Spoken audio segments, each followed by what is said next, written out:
পৌর নির্বাচনে মনোনয়নপত্র প্রত্যাহারের শেষ দিন আজ। কাল প্রতীক বরাদ্দ সমর্থন পেতে ভোটারদের দুয়ারে প্রার্থীরা, নানা হিসেব নিকেশে ব্যস্ত ভোটাররা। স্বপ্নের পদ্মা সেতুর মূল নির্মাণ কাজের উদ্বোধনে দক্ষিণাঞ্চলের ২১ জেলায় খুশির বন্যা। দীর্ঘদিনের বঞ্চনার অবসান ঘটবে বলে আশাবাদ। আমদানির কারণে প্রতি বছরই কমে যায় চালের দাম। কৃষকের ক্ষতি কমাতে শুল্ক ২০% নির্ধারণ। সিদ্ধান্তকে ইতিবাচক বলছেন ব্যবসায়ীরা। চিকিৎসাধীন অবস্থায় মারা গেছেন ট্রাকের ধাক্কায় আহত কালের কণ্ঠের সাবেক উপসম্পাদক আব্দুল্লাহ আল ফারুক। এবং প্যারিসের জলবায়ু সম্মেলনে ঐতিহাসিক চুক্তিতে বিশ্ব নেতাদের সম্মতি। বৈশ্বিক উষ্ণতা বৃদ্ধির মাত্রা ২ ডিগ্রি সেলসিয়াস কমিয়ে আনার অঙ্গীকার।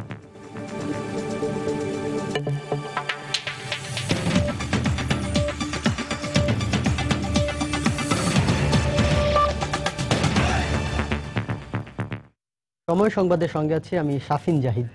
শুরুতেই পৌর নির্বাচনের খবর।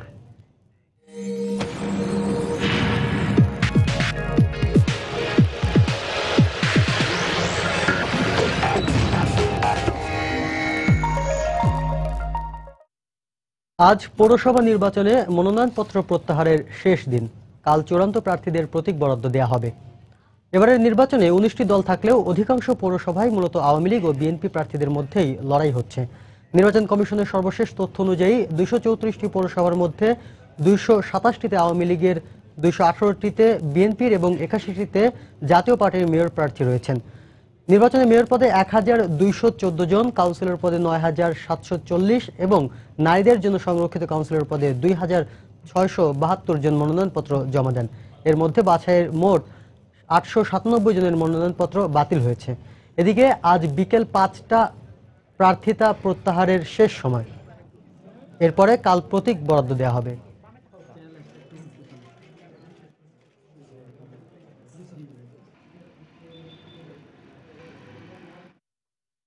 দর্শক, এই মুহূর্তে চট্টগ্রামের রাউজান পৌরসভায় আছেন আমাদের রিপোর্টার কমল দে।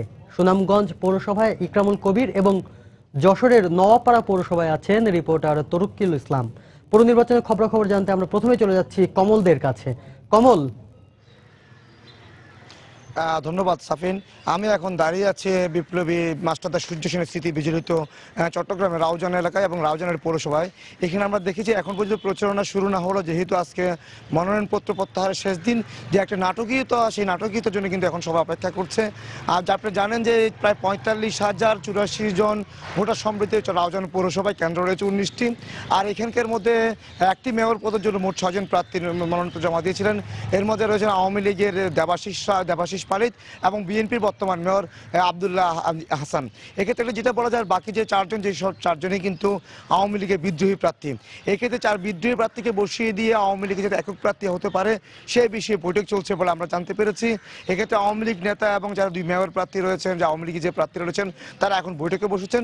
বৈঠক শেষ করে তারপর একটা তারা সিদ্ধান্তে আসবেন। সিদ্ধান্তে আসলে কারা কারা মনোনয়নপত্র প্রত্যাহার করে নেবে সেই সিদ্ধান্ত নেওয়ার পরে মূলত প্রচারণা শুরু করবেন বলে আমরা জানতে পেরেছি। এই বিষয়ে আমরা কথা বলেছিলাম আওয়ামী লীগের যে মনোনীত প্রার্থী নৌকা প্রতীক নিয়ে দেবাশিস পালিতের সাথে। তিনি সে কথা স্বীকার করেছেন। তিনি বলেছেন অন্যান্য যারা প্রার্থী রয়েছে আওয়ামী লীগের বিদ্রোহী প্রার্থী, তাদের সাথে তিনি মূলত বৈঠকে যোগ দিয়েছেন এবং বৈঠক শেষ করে তারা সিদ্ধান্ত নেবেন এখান থেকে একক প্রার্থী দেওয়ার জন্য। অপরদিকে কিন্তু এখানে বিএনপির কিন্তু একক প্রার্থী রয়েছেন আব্দুল্লাহ হাসান, যিনি বর্তমান মেয়র। তিনি বিএনপির পক্ষ থেকে ধানের শীষে প্রতিদ্বন্দ্বিতা করছেন। অপরদিকে আরেকটি বিষয় বলি যে এখানে যে 9টি সাধারণ কাউন্সিলর এবং 3টি সংরক্ষিত কাউন্সিলর, সেই 12টি পদের মধ্যে কিন্তু 7 জন এখন পর্যন্ত আমরা জানতে পেরেছি বিনা প্রতিদ্বন্দ্বিতায় নির্বাচিত হতে যাচ্ছেন। অর্থাৎ 6টি সাধারণ কাউন্সিলর এবং 1টি সংরক্ষিত কাউন্সিলর পদে একক প্রার্থী রয়েছে এবং একজনই মাত্র মনোনয়নপত্র জমা দিয়েছেন। অর্থাৎ এইসব পদে আওয়ামী লীগ নির্বাচিত হতে যাচ্ছে, যা নিশ্চিত বলা যায়। এখানে 6 জন একক প্রার্থী, সাধারণ পুরুষ এবং একজন মহিলা কাউন্সিলর। অপরদিকে যার 5টি পদ রয়েছে, আমাদের 3টি সাধারণ কাউন্সিলর এবং 2টি সংরক্ষিত কাউন্সিলর, সে পদগুলিতে একক প্রার্থী নেওয়ার জন্য তোড়জোড় চলছে। হয়তো শেষ পর্যন্ত সেই 5টি পদও একক প্রার্থী হওয়ার একটা সম্ভাবনা রয়েছে বলে আমাদেরকে জানিয়েছেন। অর্থাৎ বলা যায় শুধুমাত্র মেয়র পদে এখানে প্রতিদ্বন্দ্বিতা হবে বলে এরকমই একটি আভাস পাওয়া যাচ্ছে। এখন পর্যন্ত এ ছিল চট্টগ্রামের পৌরসভা নির্বাচনের মনোনয়নপত্র প্রত্যাহার সর্বশেষ দিন। আমরা এখন চলে যাব সুনামগঞ্জে, সেখানে রয়েছেন সহকর্মী ইকরামুল কবির।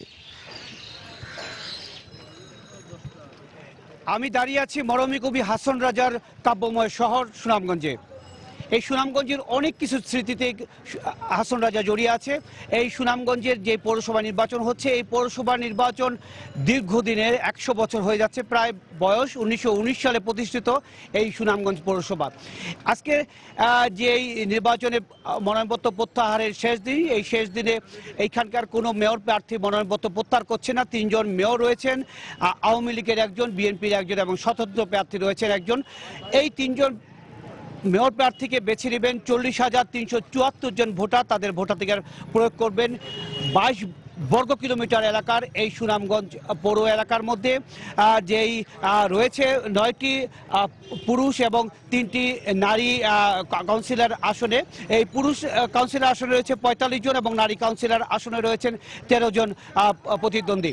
এই সুনামগঞ্জ এই জেলার সুনামগঞ্জ সহ ছাতক, জগন্নাথপুর এবং দিরাই অর্থাৎ এই 4টি পৌরসভার নির্বাচন একই সাথে অনুষ্ঠিত হচ্ছে, যে সিলেট বিভাগের 16টি নির্বাচনী এলাকার মধ্যে এই 4টি সহ। এবং আমি একটু আপনার মাধ্যমে সাফিন, আপনার মাধ্যমে জানিয়ে দিতে চাই যে এই সুনামগঞ্জ পৌরসভায় যারা প্রতিদ্বন্দ্বিতা করছেন তারা হচ্ছেন গিয়ে বর্তমান মেয়র আওয়ামী লীগের প্রার্থী আইয়ুব বক্ত জগলুল, বিএনপির প্রার্থী অধ্যক্ষ সেরগুল আহমদ এবং স্বতন্ত্র প্রার্থী হাসন রাজার প্রপুত্র দেওয়ান গনিউল সালাদিন। এবং এই যেই দেখতে পাচ্ছেন আপনারা, এই গত 2011 সালে 18ই জানুয়ারি যে নির্বাচন হয়েছিল সেখানে জগলুল নির্বাচিত হয়েছেন।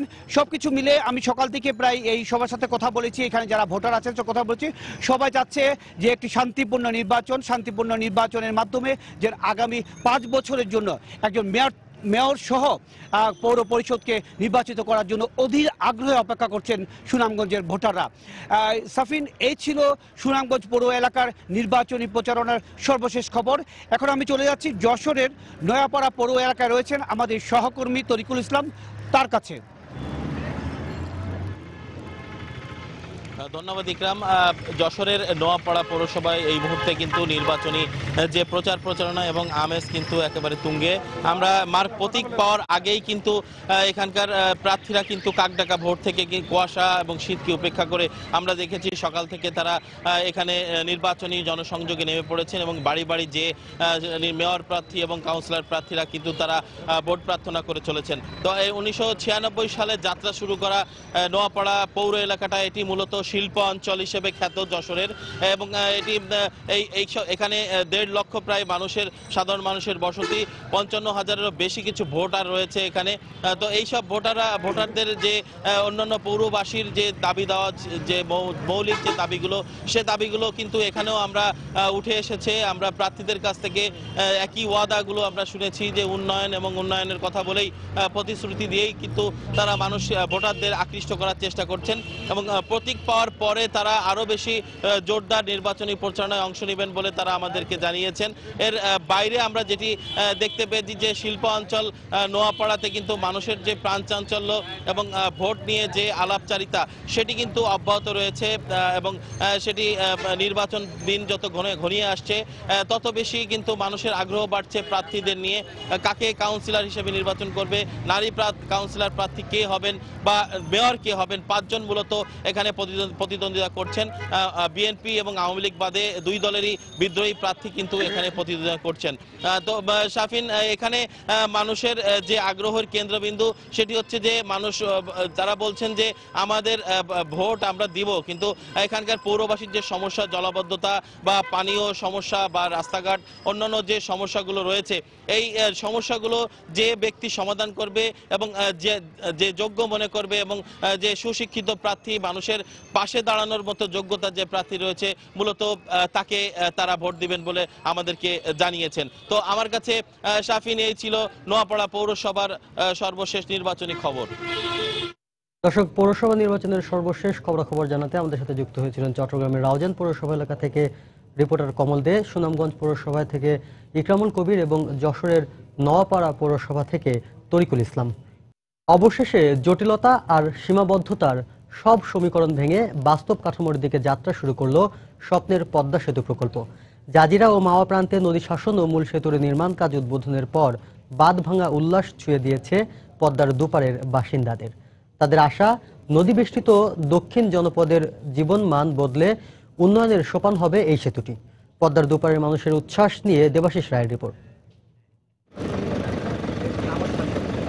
পদ্মাপাড়ের জাজিরা প্রান্তে শনিবারের সকালটা ছিল একেবারেই ভিন্নতায় ভরা। কুয়াশাচ্ছন্ন নিস্তব্ধ ভোরের নীরবতা ভেঙে ব্যস্ত হয়ে ওঠে চারপাশ।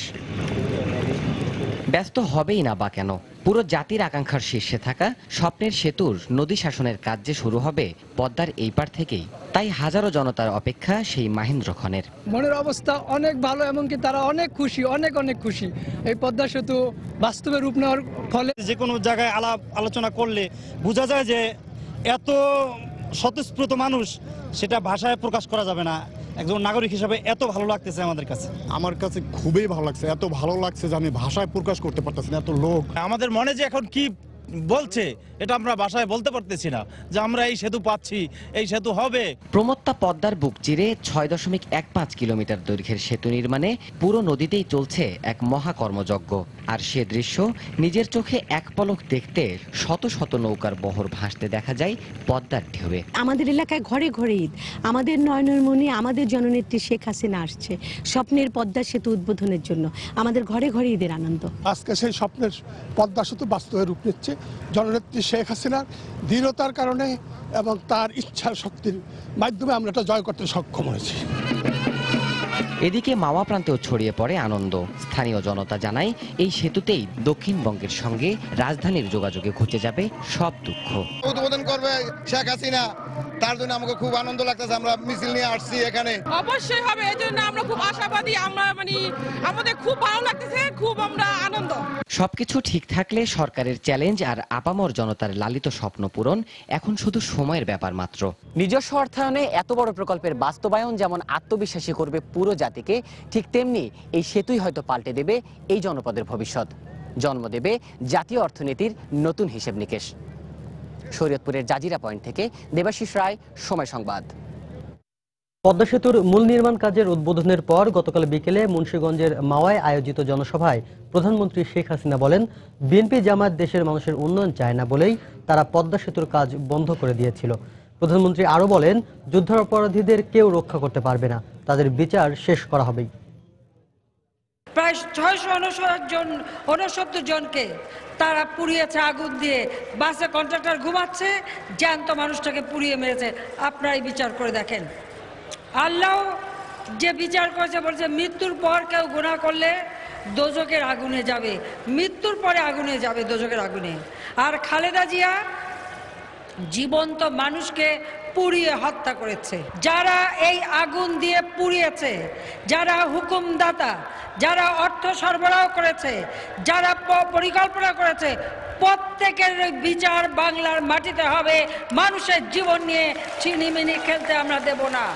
এই সেতুকে ঘিরে এই অঞ্চল এবং আমাদের ওই জাজিরা অঞ্চল দুই পাশেই ব্যাপক উন্নয়নের কাজ হবে।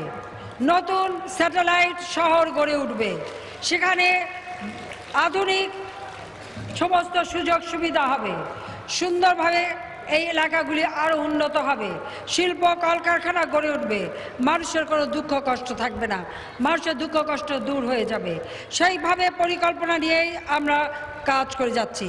আপনাদের কাছ থেকে সহযোগিতা পেয়েছি, কাজে আপনাদের প্রতি কৃতজ্ঞতা জানাই এবং বাকি কাজটুকু যাতে সুষ্ঠুভাবে সম্পন্ন হয় আপনারা সেভাবে সহযোগিতা করবেন। ওই হায়নার দল যেন আর এই দেশের মানুষের ভাগ্য নিয়ে ছিনিমিনি খেলতে না পারে, তার জন্য আওয়ামী লীগের হাতকে আপনারা শক্তিশালী করুন, যেমন উন্নয়নের কাজের যে গতিশীলতা এনেছি তার জন্য আমরা অব্যাহত রাখতে পারি।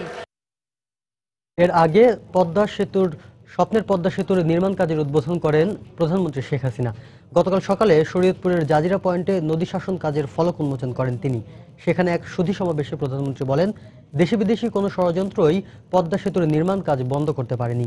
এই সেতুর কাজ শুরুর মধ্যে দিয়ে প্রমাণিত হলো নিজেদের কাজ করার সক্ষমতা বাংলাদেশের আছে।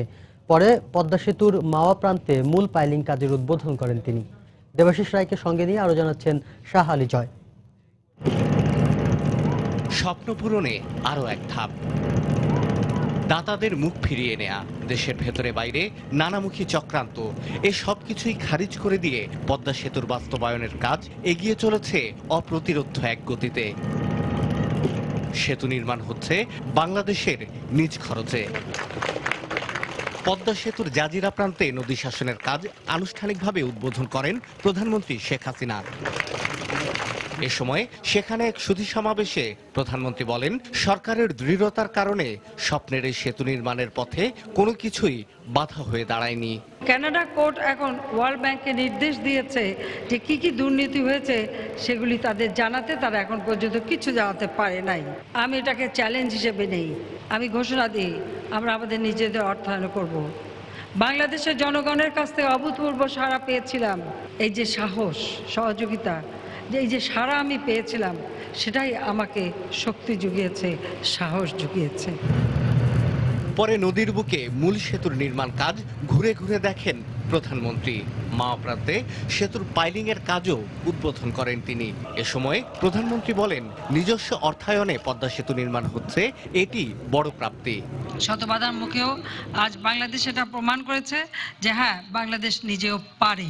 কারো কাছে ভিক্ষা চেয়ে নয়, হাত পেতে নয়, আমরাও যে পদ্মা সেতুর মতো এরকম একটা বিশাল সেতু নিজস্ব অর্থায়নে নির্মাণ করতে পারি, সেই যোগ্যতা বাংলাদেশ যে অর্জন করেছে, এটাই হচ্ছে সব থেকে বড় কথা। ইতোমধ্যে 28,000 কোটি টাকার এই সেতু প্রকল্পের 27 ভাগ কাজ শেষ হয়েছে। এই সেতু নির্মাণ হলে দেশের প্রবৃদ্ধি বাড়বে 1.23 ভাগ। অনিশ্চয়তা আর আশঙ্কার স্থান এখন ইতিহাসের খাতায়। দূরদর্শিতা আর সাহসিকতার পথ বেয়ে পদ্মা সেতু এখন বাংলাদেশের সামনে এক দৃশ্যমান বাস্তবতা। পদ্মাপাড়ের মানুষের কাছে পদ্মা সেতু এখন আর শুধুমাত্র সেতু নয়, যেন আগামী দিনের সমৃদ্ধির সোপান, যে সোপান ধরে এগিয়ে যাবে বাংলাদেশের দক্ষিণাঞ্চল, এগিয়ে যাবে বাংলাদেশ। শাহ আলী জয়, সময় সংবাদ, মাওয়া, মুন্সিগঞ্জ। সময় সংবাদে আরো থাকছে, স্বাধীনতার পর স্থল সীমান্ত চুক্তি সহ সমুদ্র সীমা নির্ধারণ দেশের কূটনীতির জন্য মাইল ফলক, মত বিশ্লেষকদের। ভবিষ্যতে বৈদেশিক ঋণ শূন্যে নামিয়ে আনা হবে বড় চ্যালেঞ্জ। রাজধানীর কাকরাইলে ট্রাকের ধাক্কায় কালের কণ্ঠের সাবেক উপসম্পাদক আব্দুল্লাহ আল ফারুক আহত অবস্থায় মারা গেছেন। সকালে তিনি রাজধানীর স্কয়ার হাসপাতালে চিকিৎসাধীন অবস্থায় মারা যান। গতরাত 1টার দিকে কাকরাইলের হোটেল রাজমণি শাখার সামনের রাস্তা পার হওয়ার সময় দ্রুতগতির একটি ট্রাক ফারুককে ধাক্কা দেয়। পরে কয়েকজন সিএনজি অটোরিকশা চালক তাকে গুরুতর আহত অবস্থায় ঢাকা মেডিকেল কলেজ হাসপাতালে নিয়ে আসেন। পরে সেখান থেকে উন্নত চিকিৎসার জন্য তাকে স্কয়ার হাসপাতালে নিয়ে যাওয়া হয়। সেখানে আজ সকালে তিনি মারা যান।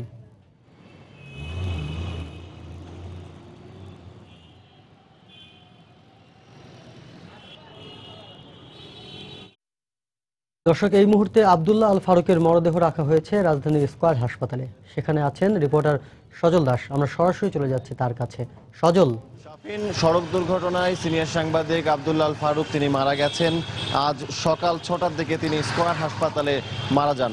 গত রাত 2টার দিকে তাকে ঢাকা মেডিকেল কলেজ হাসপাতালে নিয়ে যাওয়া হয়। তিনি কাকরাইল মোড়ে সড়ক দুর্ঘটনার শিকার হন এবং সেখান থেকে তাকে উদ্ধার করে ঢাকা মেডিকেল কলেজ হাসপাতালে নিয়ে যাওয়া হয়। কিন্তু ঢাকা মেডিকেল কলেজ হাসপাতালে নিয়ে যাওয়ার পরে তার অবস্থার কোনো উন্নতি না হলে তাকে সেখান থেকে শিফট করে নিয়ে আসা হয় এই স্কয়ার হাসপাতালে, রাজধানী স্কয়ার হাসপাতালে, এবং এখানেই ভোর 6টার দিকে তিনি শেষ নিঃশ্বাস ত্যাগ করেন। আমরা তার পরিবারের সাথে কথা বলে, পরিবারের সদস্যদের সাথে কথা বলে এমনটি জানতে পেরেছি। এবং সবশেষ যে তথ্যটি আপনাকে দিয়ে রাখি শাফিন, সেটি হচ্ছে যে তার পরিবারের সদস্যদের সাথে আমি কথা বলেছিলাম, এখনও তার মরদেহ স্কয়ার হাসপাতালে রয়েছে এবং এখান থেকে তার মরদেহ আর হয়তো 1 ঘন্টা পরে বের করা হবে এবং এখান থেকে আল মারকাজুল হাসপাতালে নিয়ে যাওয়া হবে। সেখান থেকে গোসলের শেষে তার যে বাসভবন রয়েছে মোহাম্মদপুরে, তার নিজ বাসভবন, সেখানে নিয়ে যাওয়া হবে এবং মোহাম্মদপুর থেকে তার মরদেহ প্রেস ক্লাবে নিয়ে যাওয়া হবে এবং তার প্রেস ক্লাবে তার নামাজের প্রথম জানাজা অনুষ্ঠিত হবে এবং এরপরে তাকে ডিআরইউ অর্থাৎ তার যে দীর্ঘদিনের কর্মস্থল, বিভিন্ন জায়গায় তিনি যে সাংবাদিকতা পেশায় দীর্ঘদিন ছিলেন এবং কালের কণ্ঠ,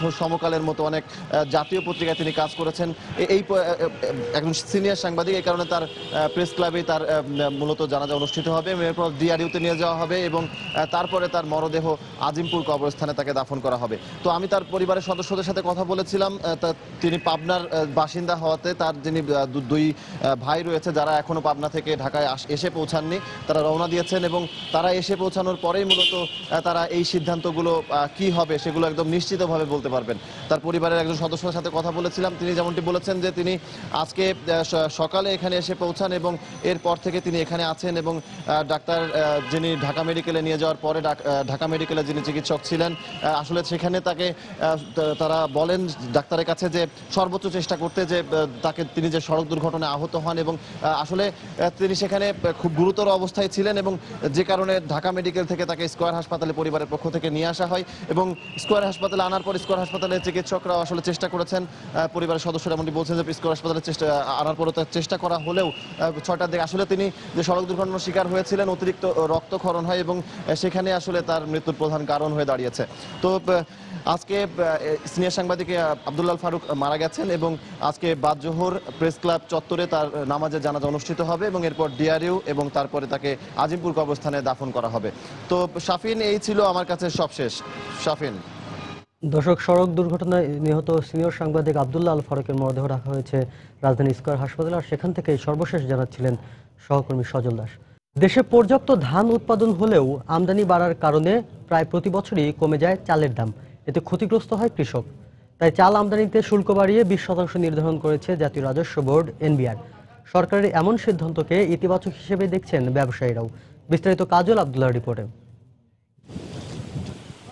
চলতি মৌসুমে প্রায় 1,89,00,000 টন আমন ধানের চাল উৎপাদনের লক্ষ্যমাত্রা নির্ধারণ করেছে কৃষি বিভাগ। তবে ফলন ভালো হয় এবার উৎপাদন লক্ষ্যমাত্রা ছাড়িয়ে যাওয়ার প্রত্যাশা থাকলেও কমছে না ভারত থেকে চাল আমদানি। এতে ধানের ন্যায্য মূল্য পাওয়া নিয়ে হুমকির মুখে পড়েছে কৃষক, চিন্তিত চাল ব্যবসায়ীরাও। এ অবস্থায় চালের আমদানি শুল্ক 10% থেকে বাড়িয়ে 20% নির্ধারণ করে প্রজ্ঞাপন জারি করে এনবিআর। বিদেশ থেকে সহজে বেশ কিছু অনেক ক্ষেত্রে নিম্নমানের চাল আমদানি হয়ে যাচ্ছিল এবং তাতে আমাদের কৃষকরা তাদের উৎপাদিত ধান বা চালের ন্যায্য মূল্য পাচ্ছিলেন না। ব্যবসায়ীদের আশা, সরকারের এই পদক্ষেপে চাল আমদানি কমবে, বাড়বে দেশি চালের বিক্রি, লাভবান হবে কৃষক। তবে শুল্ক বাড়ার কারণে আমদানি কমে গেলে প্রতি কেজিতে চালের দাম বাড়বে বলে জানান ব্যবসায়ীরা। ইন্ডিয়া থেকে চালটা আসতে যায় কস্ট প্রাইসটা একটু বেশি পড়বে, তখন দেশি চালের প্রতি মানুষ আকৃষ্ট বেশি হবে। আরো 10% বাড়ানোর কথা প্রস্তাব করছে, যদি বাড়ে তাহলে আমদানি কমে যাবে। সেটা ধরেন আমরা 1.5 টাকা কেজিতে বেড়ে দেবো। শুল্ক যদি সরকার বাড়ায় আর কি, তাহলে আপনি যারা ইম্পোর্টার তাদের মালা আমদানিটা আপনার বেশি আমদানি করতে পারবেন না। চলতি বছরের মে মাস পর্যন্ত বেসরকারিভাবে প্রায় 18 লাখ টন চাল আমদানি করা হয়েছে। আরো 9 লাখ টন আমদানির জন্য ঋণপত্র খোলা হয়েছে।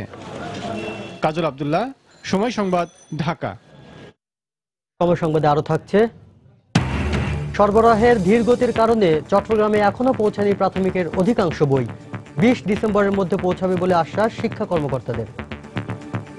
তেজগাঁও ট্রাক স্ট্যান্ড ও মহাখালী বাস স্ট্যান্ডের সামনের রাস্তা পার্কিং মুক্ত ঘোষণার 3 দিনের মধ্যেই এই দুই জায়গার দৃশ্যপট পাল্টে গেছে। বর্তমানে বাস ও ট্রাক না দাঁড়ানোয় এক সময়ের যানজটের নাকাল এই দুই রাস্তা এখন অনেকটাই ফাঁকা। এতে নির্বিঘ্নে গাড়ি চলাচল যেমন করতে পারছে, তেমনি প্রশস্ত রাস্তা পেয়ে স্বস্তিতে রয়েছেন পথচারীরা। তবে টার্মিনাল সম্প্রসারণ সহ আধুনিক স্ট্যান্ড নির্মাণের দাবি পরিবহন মালিকদের। বিস্তারিত জানাচ্ছেন ফেরদৌস লিপি। তেজগাঁও 7 রাস্তার মোড় থেকে রেল ক্রসিং পর্যন্ত 60 ফুট প্রশস্ত রাস্তার দুপাশে একসময় দাঁড়িয়ে থাকতো সারি সারি ট্রাক। অঘোষিতভাবে ট্রাক স্ট্যান্ডে পরিণত হয়েছিল এই বিশাল এলাকা। তাই এই শিল্পাঞ্চলে অসহনীয় যানজট ছিল নিত্যসঙ্গী। গত বৃহস্পতিবার তেজগাঁও ট্রাক স্ট্যান্ড ও মহাখালী বাস স্ট্যান্ডের সামনের রাস্তায় পার্কিং নিষিদ্ধ করার পর চিরচেনা সে দৃশ্যপট পাল্টে গেছে। এখান থেকে যেতে বের হইতে লাগে 1 ঘন্টা আধা ঘন্টা ফার্ম গেট পর্যন্ত, আর এখন আমরা 10-15 মিনিটের ভিতরে চলে যেতে পারি। এখন বাস চলে যাওয়ার পর থেকে এখন আর জায়গা দখল নাই, অনেকটা ফ্রি। রোগী নিতে পারতাম না, অনেক অসুবিধা হতো। স্কুলের টাইমে বাচ্চারা ঠিকমতো স্কুলে যেতে পারতো না। রাস্তার মধ্যে জাম করে বাসগুলো থাকতো লাইন দিয়ে, কোনো রকম যাওয়া আসা কোনো সুবিধা ছিল না। এদিকে সরকারি সিদ্ধান্ত নিয়ে রাস্তায় ট্রাক না রাখলেও সমস্যা স্থায়ী সমাধানে আধুনিক ট্রাক স্ট্যান্ড নির্মাণের দাবি ট্রাক ও কাভার্ড ভ্যান মালিকদের। আমরা এই রাস্তা ক্লিয়ার করে দিছি। আমরা চাই আধুনিক ট্রাক টার্মিনাল যে কয়টা যেখানে যেটা দরকার সেটা করে দিবে। মহাখালী বাস স্ট্যান্ডের সামনেও এখন আর বাস দাঁড়িয়ে থাকতে দেখা যায়নি। বাস মালিকরা জানালেন 1984 সালে 300 বাসের জন্য নির্মিত এই টার্মিনালে এখন বাস আসা যাওয়া করে 1000-এরও বেশি। তাই তারা তুলে ধরলেন টার্মিনাল সম্প্রসারণের দাবি। রোডসাইড হাইওয়ের কিছু জায়গা আছে যেগুলো পরিত্যক্ত, কোনো কাজে আসে না। এই জায়গাগুলো যদি টার্মিনালের সাথে অ্যাড করা হয় তাইলে টার্মিনালও জায়গা বৃদ্ধি পাবে এবং এই গাড়িগুলোরও জায়গা সংকলন হবে। প্রশাসনের এই উদ্যোগে জনমনে স্বস্তি আসলেও এর স্থায়িত্ব নিয়ে রয়েছে শঙ্কা। এই ক্ষেত্রে ধারাবাহিকতা ধরে রাখার আহ্বান তাদের। ফেরদৌস লিপি, সময় সংবাদ, ঢাকা। বই উৎসব দরজায় কড়া নাড়লেও সরবরাহে ধীরগতির কারণে বন্দরনগরী চট্টগ্রামে প্রাথমিক পর্যায়ে সব নতুন বই এখনও এসে পৌঁছায়নি। বৃহস্পতিবার পর্যন্ত এসে পৌঁছেছে মাত্র 37% বই।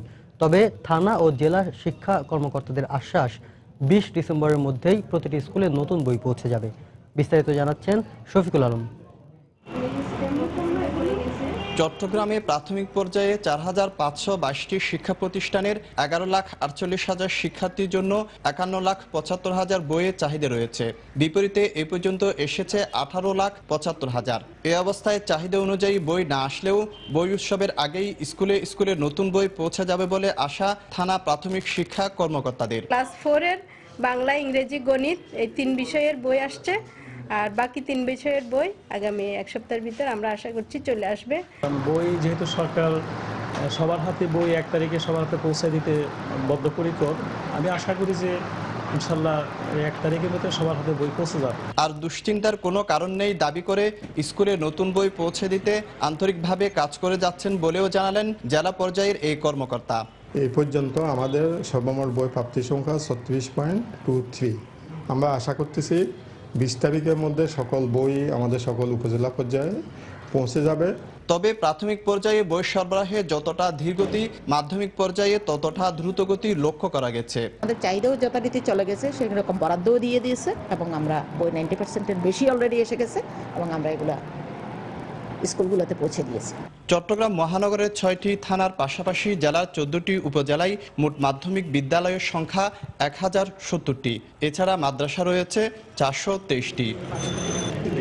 শফিকুল আলম, সময় সংবাদ, চট্টগ্রাম। মালয়েশিয়ায় অপহরণকারীদের হাতে নিহত 2 বাংলাদেশের গ্রামের বাড়িতে এখন শোকের ছায়া। মাদারীপুরের কালকিনির নিহত রাসেল ও বিজয়ের পরিবারের আহাজারি যেন থামছেই না। নিহতের স্বজন ও এলাকাবাসীর একটাই চাওয়া, লাশ দ্রুত আনা হোক দেশে। আর নিহতদের পরিবারকে সহযোগিতা দেওয়ার কথা জানালেন ইউপি চেয়ারম্যান সঞ্জয় কর্মকার। অভিজিতের তথ্য আর শাহাদত আপনের ছবি নিয়ে ডেস্ক রিপোর্ট। রাসেলের এমন আকস্মিক মৃত্যু কোনো সান্ত্বনায় যেন থামাতে পারছে না স্বজনদের কান্না। শোকে পাথর তার স্ত্রীও।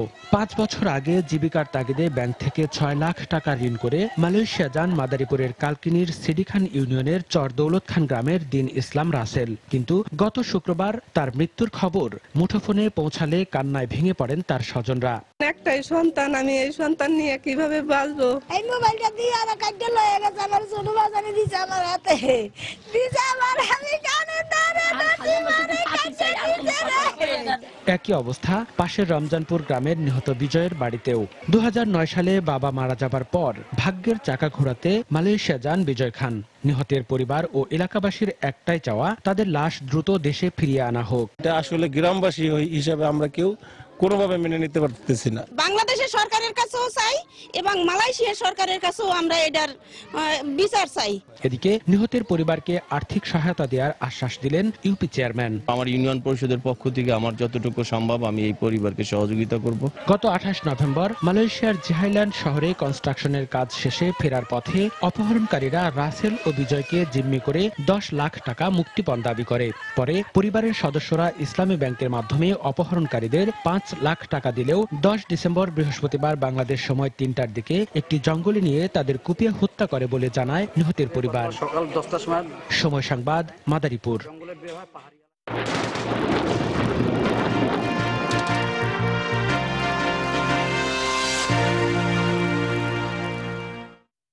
স্বাধীনতার 44 বছরে আন্তর্জাতিক বিশ্বে বাংলাদেশের জন্য সবচেয়ে বড় চ্যালেঞ্জ হয়ে দেখা দিতে পারে বৈশ্বিক সন্ত্রাসবাদের হুমকি। এক্ষেত্রে শক্তিশালী কূটনৈতিক তৎপরতার উপর জোর দিচ্ছেন বিশেষজ্ঞরা। আর পররাষ্ট্র মন্ত্রণালয়ের পক্ষ থেকে বলা হচ্ছে, আঞ্চলিক এবং অর্থনৈতিক সহযোগিতার মাধ্যমে কূটনীতির আকাশটাকে বাড়িয়ে নেওয়াই হবে আগামী দিনের বাংলাদেশের লক্ষ্য। এহসান জুয়েলের রিপোর্ট। ঠান্ডা যুদ্ধের ক্রান্তিকালে জন্ম বাংলাদেশের, এখন মোকাবেলা করছে 2015 সালের চ্যালেঞ্জ। শুরু থেকেই সবার সাথে বন্ধুত্ব, কারো সাথে বৈরিতা নয়, এমন মন্ত্রে বিশ্বাসী বাংলাদেশের পররাষ্ট্রনীতি। বিশ্বায়নের এ যুগেও সেখানে ভারসাম্য। সাম্প্রতিক সময়ে প্রতিবেশী ভারতের সঙ্গে স্থল সীমান্ত এবং ভারত ও মিয়ানমারের সঙ্গে সমুদ্র সীমা নির্ধারণে এসেছে সাফল্য। তবে মিয়ানমারের সঙ্গে রোহিঙ্গা এবং ভারতের সঙ্গে 54 অভিন্ন নদী ইস্যুতে এখনো ফয়সালার পথ বাকি বহুদূর। সাম্প্রতিক কালে যেসব ঘটনা ঘটে আর বিশ্বময় ছড়িয়ে পড়া সন্ত্রাসবাদকে শক্ত হাতে মোকাবেলা করা না গেলে হোঁচট খেতে পারে অগ্রযাত্রা। বাংলাদেশ সরকারের এই বিষয়ে অবস্থান এবং বাইরের পৃথিবীর কোন কোন দেশের অবস্থানের মধ্যে একটা তফাৎ তৈরি হয়েছে। কূটনৈতিক উদ্যোগ বলেন, অভ্যন্তরীণ বিভিন্ন ধরনের উদ্যোগ বলেন, এর মধ্য দিয়ে এই যে গ্যাপটা তৈরি হয়েছে বা যে তফাৎটা তৈরি হয়েছে, এই তফাৎটা যাতে বেশি স্থায়ী না হয়। আঞ্চলিক যে সমস্যাগুলো ছিল সেটার পথে সমাধানের পথে বাংলাদেশ তো মোটামুটি ভালোই প্রোগ্রেস করেছে। প্রোগ্রেস করা আর একেবারে সমস্যার সমাধান হওয়া দুটোর মধ্যে পার্থক্য আছে। বর্তমান বাংলাদেশ আঞ্চলিক সহযোগিতার পাশাপাশি অর্থনৈতিক ভিতকে শক্তিশালীকরণের লক্ষ্যে কাজ করছে। মধ্যম আয়ের দেশে রূপান্তর হলে জিএসপি প্লাস সুবিধা এবং বৈদেশিক ঋণ শূন্যের কোঠায় নামিয়ে আনা হবে বড় চ্যালেঞ্জ। মধ্যমায় রাষ্ট্রে যাওয়ার সাথে সাথে জিএসপিটা কিন্তু বন্ধ হয়ে যাবে। মধ্যমায় রাষ্ট্রগুলির জন্য জিএসপি প্লাস বলে একটি সুবিধা আছে।